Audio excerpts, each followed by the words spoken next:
ఈ సంవత్సరము 2024వ సంవత్సరంలోని చివరి గ్రహణము. ఈ భాద్రపద కృష్ణ అమావాస్య, దీన్ని మహాలయ అమావాస్య అంటారు, సర్వపితృ అమావాస్య. ఇండియన్ స్టాండర్డ్ టైం ప్రకారంగా రాత్రి 9:13 నుండి రాత్రి తెల్లవారుజామున 3:17 వరకు కంకణాకార సూర్యగ్రహణము సంభవిస్తుంది. ఈ కంకణాకార సూర్యగ్రహణము అనేటువంటిది చాలా అరుదైనటువంటి సంఘటన.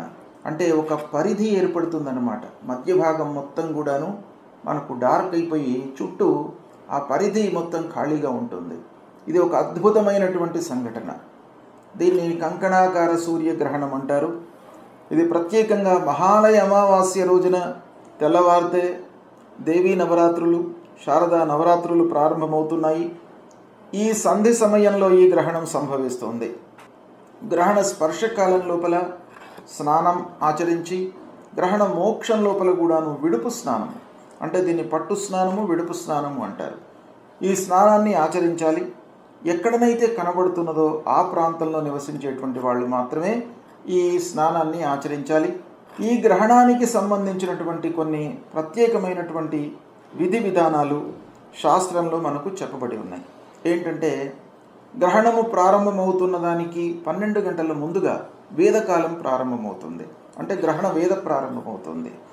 ఈ వేద ప్రారంభము అయినటువంటి సమయంలో భోజనాది కార్యక్రమాలు, ప్రత్యాబ్దికాలు ఇవన్నీ కూడాను పూర్తి చేసుకోవాలి. దేవాలయాలు మూసివేయడము, దేవతార్చన ముందే, ఈ వేదకాలం కంటే ముందేను మనము పూర్తి చేసుకోవడము, ఇలాంటివన్నీ కూడాను శాస్త్రంలో చెప్పబడి ఉన్నది. అయితే ముఖ్యంగా ఈ గ్రహణ సమయం లోపల, అంటే వేదాకాలం ఎప్పుడైతే ప్రారంభమవుతుందో ఈ వేద సమయం లోపల గర్భిణీ స్త్రీలు, ముఖ్యంగా పుట్టబోయేటువంటి బిడ్డ ఆరోగ్యంగా ఉండాలి, అన్ని విధాలుగా మానసిక శారీరక రుగ్మతలు లేకుండా ఉండాలి అనేటువంటి విషయాన్ని దృష్టిలో పెట్టుకొని మన ఋషులు ఈ గర్భిణీ స్త్రీల విషయమై ముఖ్యమైనటువంటి విషయాలు కొన్ని చెప్పడం జరిగింది. వాటిని తప్పకుండా మట్టుకు గర్భిణీ స్త్రీలు ఆచరించండి. ఎందుకంటే భావితరం లోపల, భవిష్యత్తు లోపల ఆ పుట్టబోయే బిడ్డకు సంబంధించినటువంటి విషయము ఉండే అవకాశాలు ఉంటాయి. కాబట్టి ఎలాగో ఇది రాత్రిపూటనే సంభవిస్తుంది కనుక వాళ్ళు భోజనము తొందరగా ముగించుకొని 9 ప్రాంతంలో పడుకొని మళ్ళీ 3:15 ప్రాంతంలో ఉదయం పూట లేచినట్టయితే ఎలాంటి ఇబ్బంది లేకుండా ఉంటుంది. ఇది గర్భిణీ స్త్రీలు ఆచరించవలసినటువంటి విషయం. పూజాది కార్యక్రమాలన్నీ కూడాను యథావిధిగానే చేసుకోవాలి. అంటే మనకు రాత్రి 9ంటికి గ్రహణము ఇండియన్ స్టాండర్డ్ టైం ప్రకారంగా పడుతుంది, మనకు దృగ్గోచరం కావట్లేదు. అయితే సాయంత్రము 7 గంటల వరకు మనం అన్నీ కూడాను కార్యక్రమాలు చేసుకోవచ్చు. సాధారణంగా 7 లోపల మనకు అన్ని కార్యక్రమాలు పూర్తయిపోతాయి. భోజనాదులు కూడాను ముగించుకోవడము, ఇల్లు శుభ్రం చేసుకోవడము, దేవతా గదిని శుభ్రం చేసుకోవడము, ఇలాంటివన్నీ కూడాను మనం చేసుకోవాలి. అయితే ముఖ్యంగా ఈ శుద్ధి కొరకు సాధారణంగా మన శాస్త్రం ప్రకారంగా మన ఆచారం ఏముంది, వండినటువంటి వంటలు చెడిపోకుండా ఉండడానికి దర్భలను వేయడము, తర్వాత గ్రహణానంతరము మళ్ళీ దాన్ని శుభ్రంగా కడగడము, మళ్ళీ యథావిధిగా దేవతార్చన చేసుకోవడము, ఇవన్నీ కూడాను మనకు ఉన్నాయి శాస్త్రం లోపల. సాయంత్రం 7 లోపల మీరు పూర్తి చేసుకున్నట్టయితే సరిపోతుంది. గ్రహణం మనకు భారతదేశంలో ముఖ్యంగా కనబడదు కాబట్టి ఇలాంటివి నేను చెప్పినటువంటి కార్యక్రమాలపైన భారతదేశంలో నివసిస్తున్నటువంటి వాళ్ళు పెద్దగా మనసు నిలిపి ఆచరించవలసినటువంటి అవసరం లేదు. అయితే ఎక్కడనైతే గ్రహణం కనబడుతుందో ఆ ప్రాంతంలో నివసించేటువంటి వాళ్ళు, హిందూ ధర్మాన్ని, సనాతన ధర్మాన్ని పాటిస్తున్నటువంటి వాళ్ళు తప్పకుండా నేను చెప్పినటువంటి విషయాలను పాటించండి. ఇవన్నీ కూడాను మన యొక్క జీవితము సుఖమయంగా జరగడానికి మన ఋషులు ఏర్పరిచినటువంటి కట్టుబాట్లు, నియమ నిబంధనలు. దీన్ని మూఢాచారంగా తీసుకోవాల్సినటువంటి అవసరం లేదు. శాస్త్రవిహితమైనటువంటి ఏవైతే విధి విధానాలు ఉన్నాయో, గ్రహణము ఎక్కడైతే కనబడుతుందో ఆ ప్రాంతంలో ఉన్నటువంటి వాళ్ళు తప్పకుండా ఇవన్నీ ఆచరించండి. అయితే ఈ గ్రహణం యొక్క ప్రభావము ఎలా ఉంటుంది? సరే, ఈ గ్రహణము మన భారతదేశంలో కనబడట్లేదు. దక్షిణ అమెరికాలో ఎక్కువగా కనబడుతుంది. అయితే అక్కడ ఉన్నటువంటి వాళ్ళు మాత్రము ఈ విధానాన్ని పాటించాలి. కానీ భూగోళంపై ఉన్నటువంటి అందరికీ కూడాను ఈ గ్రహణం యొక్క ప్రభావం ఉంటుంది. అయితే ఏంటంటే మనకు గతంలో 2019 డిసెంబర్ 25 రోజున ఒక గ్రహణం సంభవించింది, సూర్యగ్రహణం. దీన్ని మనం జాగ్రత్తగా అప్పుడు కూడాను నేను చెప్పాను. 2019 డిసెంబర్ 25 రోజున సూర్యగ్రహణము షష్టగ్రహ కూటంలో సంభవించింది. మళ్ళీ ఇప్పుడు 2 అక్టోబర్ 2024 బుధవారం రోజున చాతుర్గ్రహ కూటం లోపల గ్రహణం సంభవిస్తుంది.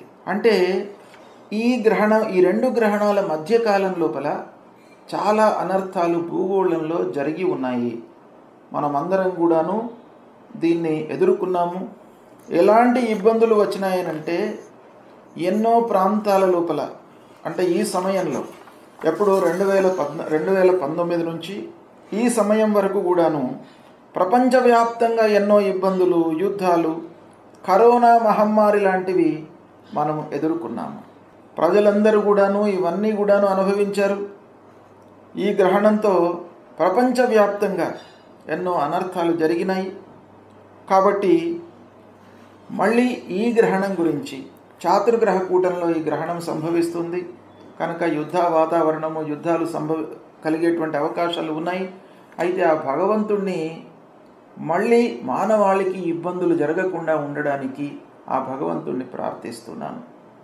మనుషులందరికీ కూడాను సుఖమయంగా ఉండడానికి, గ్రహణ ప్రభావం ఉండకుండా ఉండడానికి ఆ భగవంతుడు అందరిపై కరుణ చూపి, ఎక్కడైతే యుద్ధ వాతావరణం ఉంటుందో, యుద్ధాలు ఉంటున్నాయో వాళ్ళ మనసు లోపల ఆ భగవంతుడు ఒక రకమైనటువంటి విచక్షణ జ్ఞానాన్ని ఇచ్చి మళ్ళీ మానవాళి అందరినీ కూడాను సుఖమయంగా ఉండడానికి ఉపదేశ మంత్రాలను పునశ్చరణ చేసుకోవడము, త్రియంబక మూలమంత్రాన్ని చదువుకోవడము, గాయత్రి మంత్రాన్ని చదువుకోవడము, గ్రహాలకు సంబంధించినటువంటి మంత్రాలను చదువుకోవడము, ఆ భగవంతుణ్ణి స్మరించడము, ఇలాంటివి చేసినట్టయితే మీకు ఉత్తమమైనటువంటి ఫలితాలు, అంటే మీరు ఒకసారి చదివినట్టయితే 1,00,000 సార్లు చదివినటువంటి ఫలితము వస్తుంది అని మన శాస్త్రాలు చెప్తున్నాయి. కాబట్టి ఇది ఆధ్యాత్మికపరమైనటువంటి మనకు ఈ గ్రహణం మూలకంగా కలిగేటువంటి ఫలితం.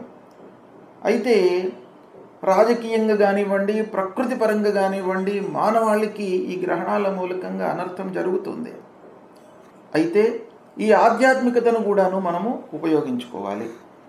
ఇకపోతే ఈ గ్రహణము హస్తా నక్షత్రము 2-3 పాదాలలో కన్యా రాశిలో సంభవిస్తుంది. కాబట్టి ఈ రాశిలో జన్మించినటువంటి వాళ్ళు, ఈ నక్షత్రంలో జన్మించినటువంటి వాళ్ళు కొన్ని జాగ్రత్తలు తీసుకోవాలి. వాళ్ళు ముఖ్యంగా భగవంతుడి యొక్క అనుగ్రహం కొరకై భగవంతుడిని సేవించడము, స్తోత్ర పారాయణం చేయడము, శివాలయానికి వెళ్ళడము, మూలమంత్రాన్ని జపించుకోవడము, ఇలాంటివి చేసినట్టయితే ఆ గ్రహణ మూలకంగా ఆ నక్షత్రంలో జన్మించినటువంటి వారికి, ఆ రాశిలో జన్మించినటువంటి వారికి అనర్థం జరగకుండా ఆ భగవంతుడు కాపాడుతాడు. ఈ గ్రహణం మూలకంగా అనర్థాలు ఎన్ని ఉన్నాయో, మనకు ఆధ్యాత్మికంగా చాలా మంచి చేసేటువంటి సమయం కూడాను ఈ గ్రహణ సమయం. మనకు శాస్త్రంలో ఏం చెప్పబడి ఉందంటే, ఈ గ్రహణ సమయం లోపల ఉపదేశమైనటువంటి మంత్రాలను, ఏవైనా మీరు మంత్రాలను జపించినట్టయితే, ఒక్కసారి జపించినట్టయితే 1,00,000 సార్లు జపించినటువంటి ఫలితం వస్తుంది. కాబట్టి గ్రహణ సమయాన్ని ఉపదేశమైనటువంటి వాళ్ళు చాలా ఉపయోగించుకోవాలి. ఆ మంత్రం ఏదైతే ఉందో ఆ మంత్రాన్ని మీరు ఒక్కమారు జపించినట్టయితే మీకు అద్భుతమైనటువంటి ఫలితాలు కలుగుతాయి అని మన శాస్త్రాలు చెప్తున్నాయి.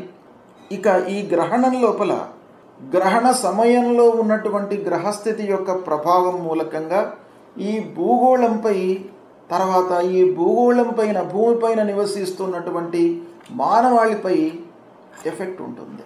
దాని ప్రభావం చాలా ఉంటుంది. ఈ గ్రహణము మానవుని యొక్క సాంసారిక జీవితం పైన, తర్వాత రాజకీయం పైన చాలా ప్రభావాన్ని చూపిస్తుంది. అంతేకాకుండా ప్రకృతిలో సంభవించేటువంటి విషయాలు ప్రకృతి పైన కూడాను చాలా ప్రభావం చూపిస్తుంది. అంటే ప్రకృతి వైపరీత్యాలు ఏర్పడము, తద్వారా తుఫాన్లు, వరదలు, దాని మూలకంగా భారీ వర్షాలు పడడము, ఆ వర్షాల మూలకంగా అక్కడ ఆ తీర ప్రాంతాల్లో నివసిస్తున్నటువంటి వాళ్ళందరూ కూడాను ఇబ్బందులకు గురి కావడము, అక్కడ ఉన్నటువంటి ప్రజల యొక్క నిత్య జీవితానికి అడ్డంకులు ఏర్పడము, ఇలాంటివి ఎన్నెన్నో మనకు ప్రకృతి వైపరీత్యాలు సంభవించే అవకాశాలు మెండుగా ఉంటాయి. తద్వారా వ్యాధులు ప్రబలడము, ప్రపంచవ్యాప్తంగా కొన్ని దేశాలలో రాజకీయ అస్థిరత, ప్రజా జీవనానికి ఇబ్బందులు, తర్వాత ఈ అస్థిరత మూలకంగా అల్లర్లు ప్రబలడము, ఇవన్నీ కూడాను గ్రహణం మూలకంగా కలిగేటువంటి దుష్ప్రభావాలుగా మనకు శాస్త్రాలు చెప్తున్నాయి. అంతేకాకుండా ప్రపంచవ్యాప్తంగా యుద్ధ వాతావరణము ఉండే అవకాశాలు ఉంటాయి. వాతావరణమే కాకుండా యుద్ధాలు కూడాను సంభవించే అవకాశాలు 100% ఉంటాయి ఈ గ్రహణ ప్రభావం మూలకంగా. కాబట్టి తద్వారా ప్రజా సంక్షోభం కనబడుతుంది. అయితే ఇలాంటి విపత్తులు గ్రహణ మూలకంగా జరిగినప్పటికీ ఈ గ్రహణం విషయమై కొన్ని మంచి ఫలితాలు కూడాను మనకు శాస్త్రంలో చెప్పబడి ఉన్నాయి. గ్రహణము కొన్ని ప్రధానమైనటువంటి పట్టణాల గురించి చెప్తాను. అంటే ఆ పట్టణాలలో గ్రహణం కనబడట్లేదు, చాలామంది అడుగుతుంటున్నారు. కాబట్టి ఈ గ్రహణము భారతదేశంలో కనబడదు, అమెరికాలో కనబడదు, ఇంగ్లాండు, ఫ్రాన్స్ వంటి దేశాలలో కూడాను కనబడదు. ఈ ప్రాంతాల్లో అంటే న్యూయార్క్లో కూడాను కనబడే అవకాశాలు లేవు, డల్లాస్లో కూడాను కనబడదు, కాలిఫోర్నియా సిటీలో కనబడదు, ఓర్లాండో, ఫ్లోరిడా ఇలాంటి రాష్ట్రాలలో, దుబాయ్లో కూడాను కనబడదు, లండన్లో కనబడేటువంటి అవకాశాలు లేవు, మెల్బర్న్ సిటీలో కూడాను కనబడదు. అంటే ప్రధానమైనటువంటి సిటీలు మన భారతీయులు నివసిస్తున్నటువంటి ఈ ప్రాంతాలు ఉన్నాయి. కాబట్టి ఈ ప్రాంతాలలో గ్రహణము కనబడట్లేదు కనుక వాళ్ళు యథావిధిగా అన్ని కార్యక్రమాలన్నీ కూడాను చేసుకోవచ్చును. అయితే ఈ గ్రహణము ముఖ్యంగా గ్రహణం అనగానే మనము కొన్ని విషయాలపై మనస్సు నిలపాలి. అంటే గ్రహణము దృగ్గోచరము కానప్పటికీ, గ్రహణము కనబడకపోయినప్పటికీ, ఈ గ్రహణము ఖగోళంలో జరుగుతున్నటువంటి అనేకమైనటువంటి అద్భుతాలలో ఈ గ్రహణం అనేటువంటిది చాలా అత్యద్భుతమైనటువంటి విషయం. అయితే ఈ గ్రహణము భారతదేశంలో కనబడదు. భారతదేశంలో ఉన్నటువంటి వాళ్ళు ఆచరించవలసినటువంటి అవసరము లేదు. అయితే ఎక్కడ కనబడుతుంది అనేటువంటి విషయాన్ని మీకు చెప్తాను. దక్షిణ అమెరికా, అంటార్కిటికా, హిందూ మహాసముద్ర ప్రాంతాలలో ఈ గ్రహణం కనబడుతుంది. దక్షిణ అమెరికా అంటే బ్రెజిల్, అర్జెంటీనా, పెరు ఇలాంటి దేశాలలో డిఫరెంట్ సమయాలలో కనబడుతుంది గ్రహణం. అంటే మనకు ఇండియన్ స్టాండర్డ్ టైం ప్రకారంగా మనకు రాత్రి కనబడుతుంది. అంటే రాత్రి ప్రారంభమవుతుంది 9:13 నుండి తెల్లవారుజామున 3:17 వరకు కనుక మనకు రాత్రిపూట సంభవిస్తుంది. ఈ సూర్యగ్రహణము రాత్రి సంభవించినప్పుడు ఏ ప్రాంతంలోనైతే పగలవుతుందో ఆ ప్రాంతాలలో ఈ గ్రహణం కనబడేటువంటి అవకాశాలు చాలా తక్కువ ఉంటాయి, కనబడదు కూడాను. అయితే గ్రహణము కనబడుతూ ఉన్నటువంటి ప్రాంతాలలో మట్టుకు ఆ ప్రాంతాలలో నివసించేటువంటి వాళ్ళు గ్రహణ విషయమై శాస్త్రం ఏదైతే చెప్పి ఉందో, అంటే ముఖ్యంగా ఈ గ్రహణం లోపల మనం ఏం చేయాలి, సాధారణంగా అందరికీ గ్రహణ విషయమే తెలిసి ఉన్నటువంటి విషయమే.